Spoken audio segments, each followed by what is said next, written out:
Sejam todos bem-vindos a mais um programa Philos Off. Bem, o nosso objetivo é trazer reflexões acerca de temas filosóficos que nos ajudam a compreender, as questões tanto históricas, as questões humanas e que também vai nos ajudar a mergulhar um pouco no conhecimento espírita, dialogando com outras filosofias. O nosso tema de hoje é a política e o dever dos homens. Estamos em um momento político, mas a temática é bastante interessante para podermos aqui dialogar um pouco sobre essas questões que envolvem o homem, as suas escolhas e as suas responsabilidades enquanto ser humano e enquanto espírito imortal que nós todos somos. Bem, vamos começar logo com esta colocação do Evangelho segundo o Espiritismo, no capítulo 17, que fala sobre o homem de bem. O homem de bem é exatamente aquele ser perfeito, entre aspas, perfeito em comparado com a própria condição do Cristo Jesus, não a condição de Deus, porque chegar na condição de Deus seria algo impossível de se chegar. Mas como Jesus havia anunciado que nós, sede perfeito como assim é o vosso Pai, é no sentido de relatividade, de relativo.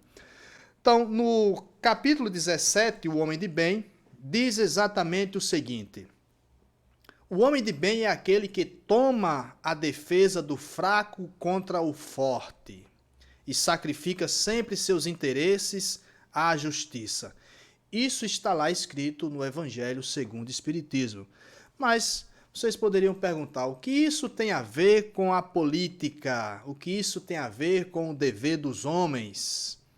Bem, o homem é um ser político, tudo que o homem faça é de ordem política, todas as decisões, os grupos que ele forma, onde ele discute ideias, reflexões, isso é político. Mesmo que o homem não goste de política, é difícil ele não estar fazendo política no bom sentido da palavra.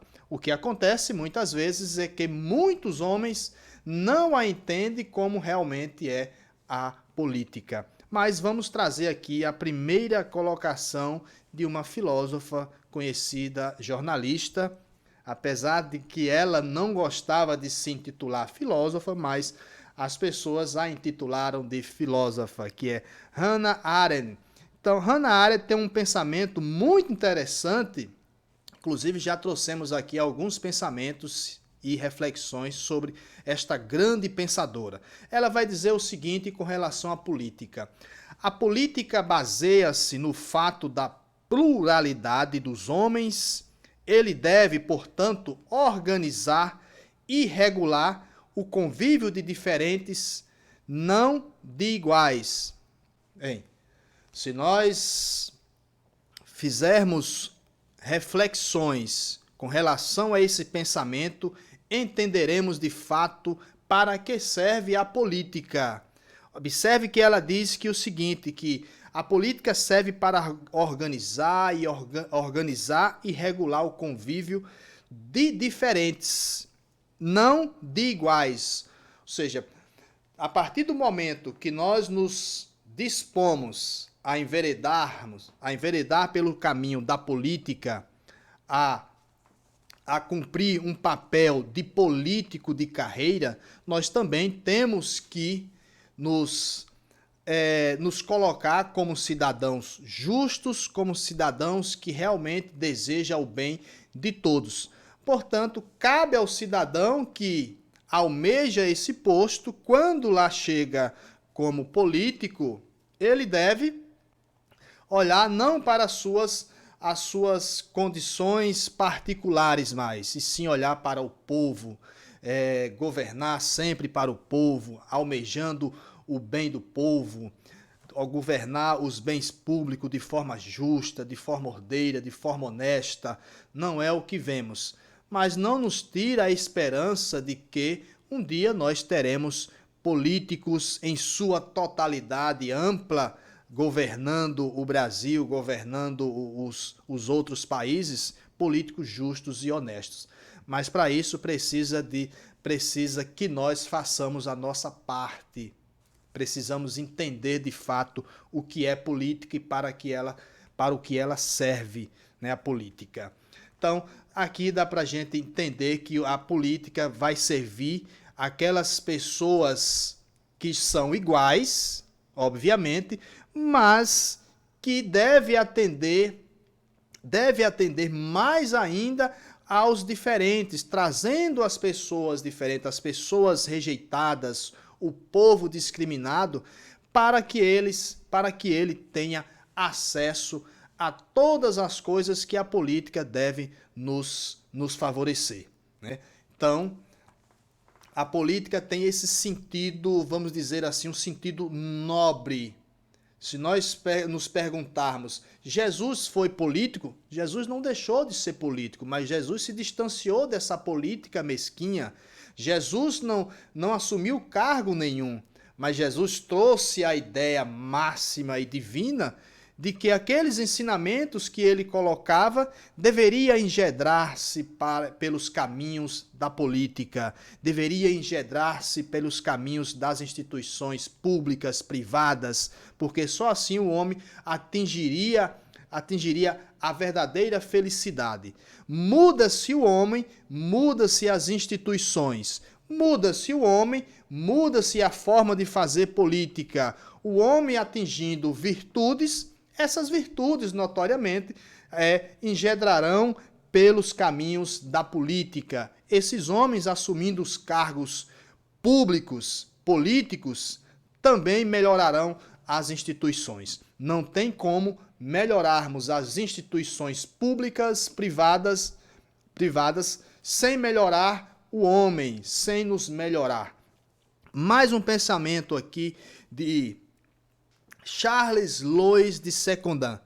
Obviamente, muitas pessoas não vão conhecer esse nome, mas o próximo nome pelo qual ele é conhecido, que é o Barão de Montesquieu, inclusive fez esta obra aqui, escreveu esta obra belíssima. Isso aqui é o segundo volume, O Espírito das Leis. Então, o Barão de Montesquieu, que foi um notável filósofo e iluminista, por sinal, um dos mais notáveis iluministas da época, que trouxe grandes reflexões acerca da política e dos governos. Então, o Barão de Montesquieu, ele vai trazer um pensamento interessante para os nossos dias, aplicados até hoje, discutidos nas universidades, nas academias. O fundamento das leis, os fundamentos das leis ideais é a igualdade natural dos homens e a obrigação de reciprocidade que derivam dessa igualdade fundamental. Então, as leis que são criadas pelos políticos devem atender os homens na sua igualdade. Não estamos querendo aqui, não vamos ser tão otimistas de um dia o planeta atingir tal nível que todos os homens serão iguais tanto em riquezas como em benefícios sociais. Não, de hipótese alguma, isso seria quase que uma ficção. Mas o que pode acontecer e que irá acontecer, porque o progresso ele pode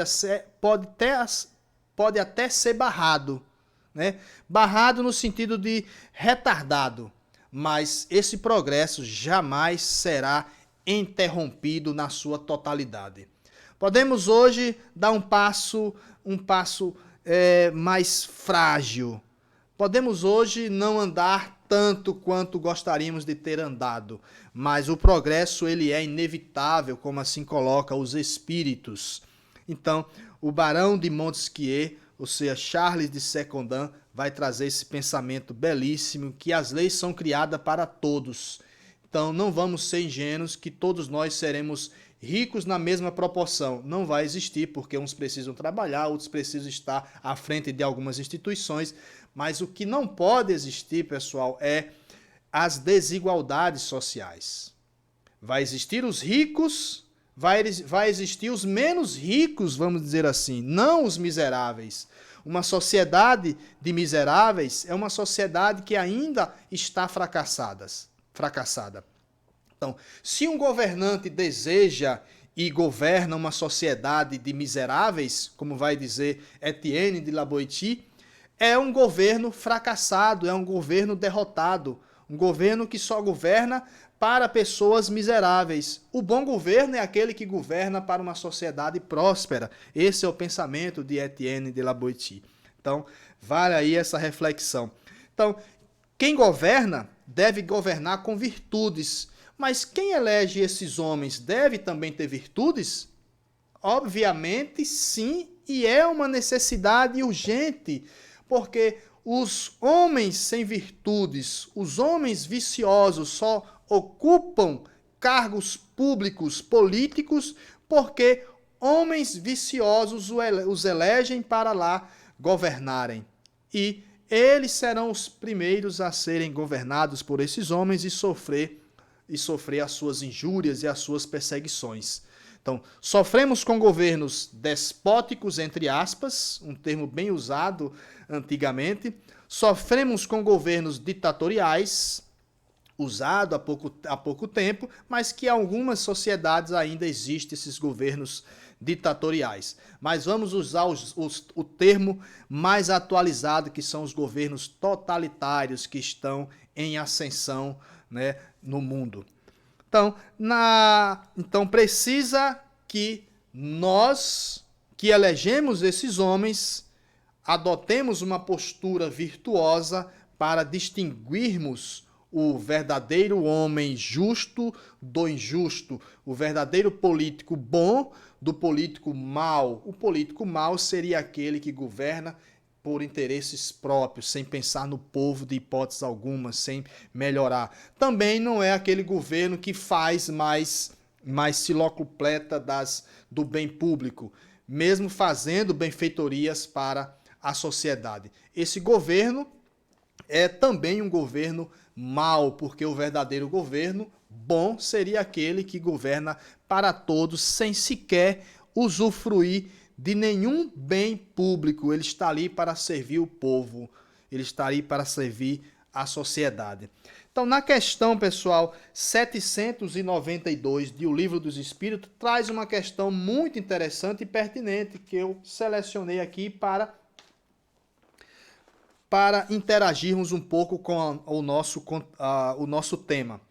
Questão 792, aliás. Por que a civilização não realiza imediatamente todo o bem que poderia produzir? É uma pergunta que Allan Kardec faz aos espíritos.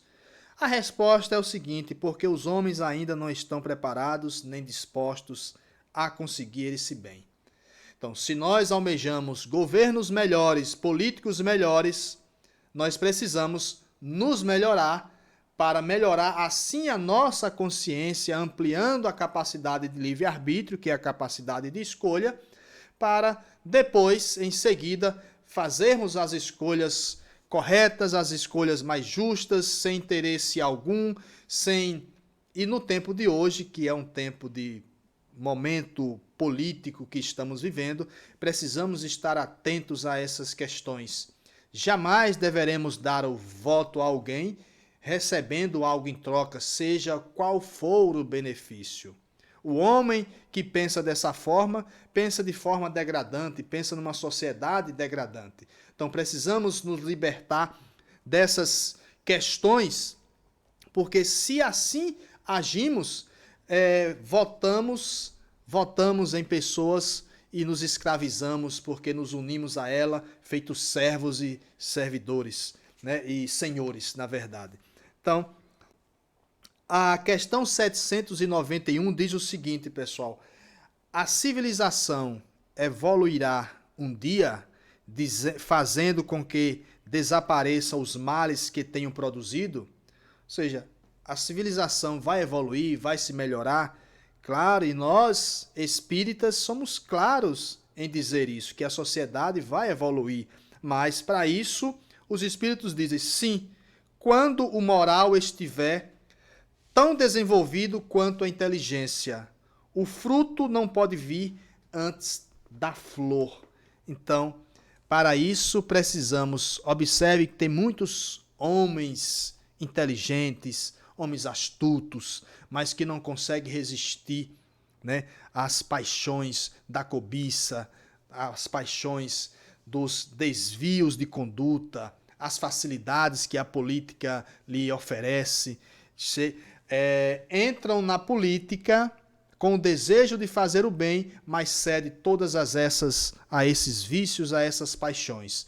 E é isso que faz o homem decair, é isso que faz a sociedade não prosperar para melhor, porque acontece tanto desvio, né, de dinheiro público mesmo, tanto desvio de conduta, e esse desvio de conduta, a própria sociedade paga um preço muito caro. Então, tem um filósofo chamado Cícero, que todos já conhecem, eu cito muito esse filósofo porque gosto muito dele, fala muito sobre política, sobre virtude, que ele vai dizer o seguinte: no receio de se adquirir inimizade e de se desgastar, de se despender muito, é-se impelido por negligência, indolência e inércia. Deixa de defender que se deve defender. Ou seja, muitas vezes nós, por algumas circunstâncias, somos impelidos por algum tipo de necessidade que ainda temos, algum tipo de necessidade que ainda criamos, seja em troca de favores de políticos, ou até mesmo como Cícero vai dizer aqui, muito bem claro, não colocamos a nossa opinião simplesmente por não desgastar aquela pessoa. Às vezes não somos sinceros às pessoas quando a pessoa vem nos pedir algo, nessa época mesmo, quando vem nos pedir o voto, por exemplo, e a pessoa não tem a coragem, a virtude da coragem para dizer, eu não voto em você. Ou às vezes quando quer se locupletar de alguma coisa, diz eu voto e não vota. Então, isso seria também corrupção. Então, precisamos nos desgastar, sim, mas nos desgastar com um pensamento voltado para o bem maior, que é a aplicação da justiça, a aplicação das leis, a aplicação da moral e das virtudes. Lembremos que sempre, antes de qualquer coisa, deve vir a justiça e a virtude. Um outro capítulo do Evangelho que fala sobre o homem no mundo, esse é bem interessante também. Porque é impossível vivermos no mundo sem estarmos no próprio mundo. O que é mais interessante ainda é não compartilharmos de algumas coisas que o mundo nos oferece, ao ponto de nos corromper. Quando Jesus diz, eu venci o mundo, Jesus está dizendo que todas as mazelas, todas as paixões do mundo, aquilo que enche os olhos das pessoas, aquilo que as pessoas cedem por tão pouco, sabendo que todas essas riquezas, todos os poderes que nós temos acesso, ficarão aqui. E só levaremos aquilo que nós conquistamos enquanto virtudes.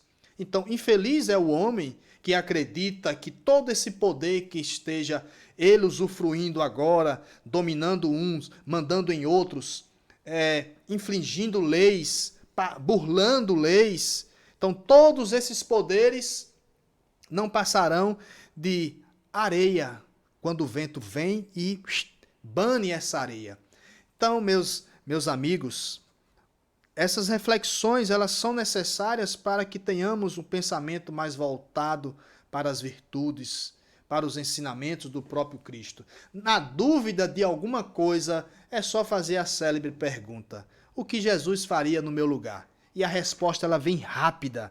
Então, o homem no mundo ele diz o seguinte: vivei com os homens da vossa época, como devei viver os homens, Sacrificai as necessidades, mesmo as frivolidades. Uma frivolidade é aquilo que nós não temos necessidade para viver com ela. Não temos necessidade de viver com 10 carros na garagem. Não temos necessidade de viver com 10 casas, com vários milhões e milhões nas nossas contas. Não temos essa necessidade. Então, esse é o pensamento que o homem no mundo nos traz para facilitar o entendimento da nossa reflexão. E o dever. No Evangelho, o Evangelho é tão completo que nos traz essa concepção do dever. E vai dizer, no capítulo 17, o dever é obrigação moral da criatura. O dever é lei da vida. Então nós temos o dever de fazermos escolhas corretas, de escolhermos pessoas justas e pessoas honestas. Ah, mas, Ailton, nós não temos políticos corretos. Nós podemos não ter políticos perfeitos, mas temos pessoas mais capacitadas, pessoas menos indignas, vamos dizer assim, para assumir cargos políticos. E temos pessoas boas. Temos pessoas boas. Basta fazermos um esforço e esquecer